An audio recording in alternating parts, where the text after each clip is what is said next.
రోజుల్లోనే 100 ఎకరాల్లో చెట్లు నరికివేత. చెట్ల కొట్టివేతకు సిఈసి అనుమతి తీసుకున్నారా? ఎంతటి స్థాయిలో ఉన్న చట్టానికి అతీతులు కాదు. తెలంగాణ సర్కార్పై సుప్రీంకోర్టు ఆగ్రహం.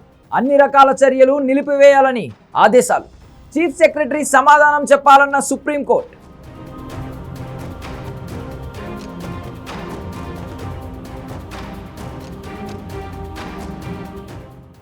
గచ్చబౌలిలోని భూముల వ్యవహారంలో తెలంగాణ సర్కార్పై సుప్రీంకోర్టు ఆగ్రహం వ్యక్తం చేసింది. తదుపరి ఉత్తర్వులు ఇచ్చేంత వరకు అన్ని రకాల చర్యలు నిలిపివేయాలని స్పష్టమైన ఆదేశాలు జారీ చేసింది.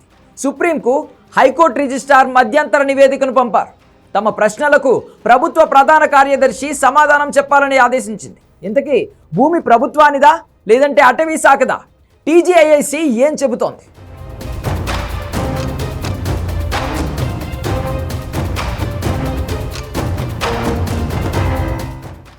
గచ్చబౌలి భూముల వ్యవహారాన్ని సుప్రీంకోర్టు సీరియస్గా తీసుకుంది. ఏకంగా ప్రభుత్వ ప్రధాన కార్యదర్శి శాంతికుమారి సమాధానం చెప్పాలని ఆదేశాలు జారీ చేసింది. హైకోర్టు నివేదికను పరిశీలించిన జస్టిస్ గవాయ్ ధర్మాసనం చట్టాన్ని చేతుల్లోకి ఎలా తీసుకుంటారని ప్రభుత్వాన్ని ప్రశ్నించింది.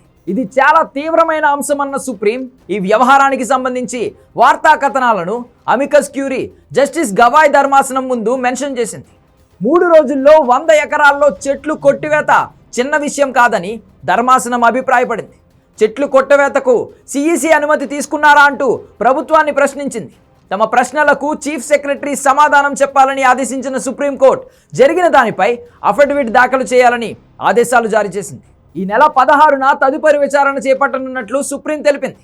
ప్రభుత్వం మార్చి 15న వేసిన కమిటీలోని అధికారులు కూడా జవాబు చెప్పాలని ఆదేశాలు జారీ చేసింది. తదుపరి ఆదేశాలు ఇచ్చే వరకు ప్రభుత్వం ఎలాంటి చర్యలు తీసుకోవద్దని సూచించింది. ఉల్లంఘనలు జరిగితే సీఎస్ వ్యక్తిగత బాధ్యత వహించాల్సి ఉంటుందని హెచ్చరిస్తూ మధ్యంతర ఆదేశాలు జారీ చేసింది. 30 ఏళ్లుగా ఆ భూమి వివాదంలో ఉందని తెలంగాణ ప్రభుత్వం తరపు న్యాయవాదులు కోర్టుకు తెలిపారు. అటవీ భూమి అని ఆధారాలు లేవని న్యాయస్థానానికి తెలిపారు. హైకోర్టు ఆదేశాలపై స్టే ఇవ్వడం లేదని, తదుపరి ఉత్తర్వులు వచ్చే వరకు ఎలాంటి చర్యలు చేపట్టవద్దని సర్వోన్నత న్యాయస్థానం పేర్కొంది.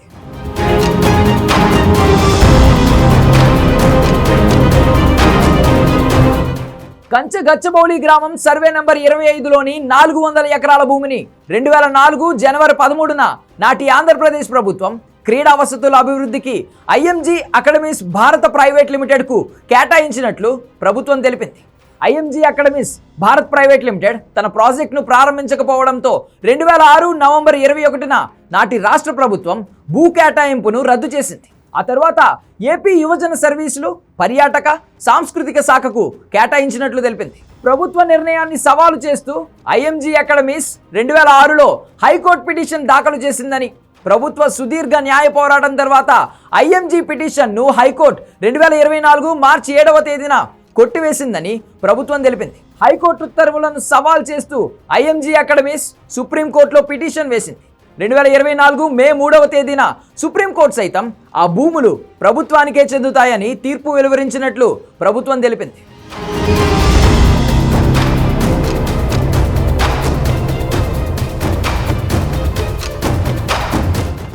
400 ఎకరాల అటవీ భూమి అంటూ తప్పుడు ప్రచారం చేస్తున్నారని టీజీఐఐసి వెల్లడించింది.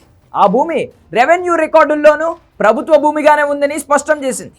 ప్రపంచ స్థాయి ఐటీ మౌలిక వసతులు, అనుసంధానత పెంపు, తగినంత పట్టణ స్థలాల లభ్యతకు ప్రస్తుత ప్రాజెక్ట్ కట్టుబడి ఉందని టీజీఐఐసి పేర్కొంది. ప్రభుత్వ ప్రకటనను హెచ్సియు ఖండించింది. ప్రభుత్వం చెబుతున్నట్లు హద్దులు నిర్ణయించేందుకు ఎలాంటి సర్వే నిర్వహించలేదని తెలిపింది.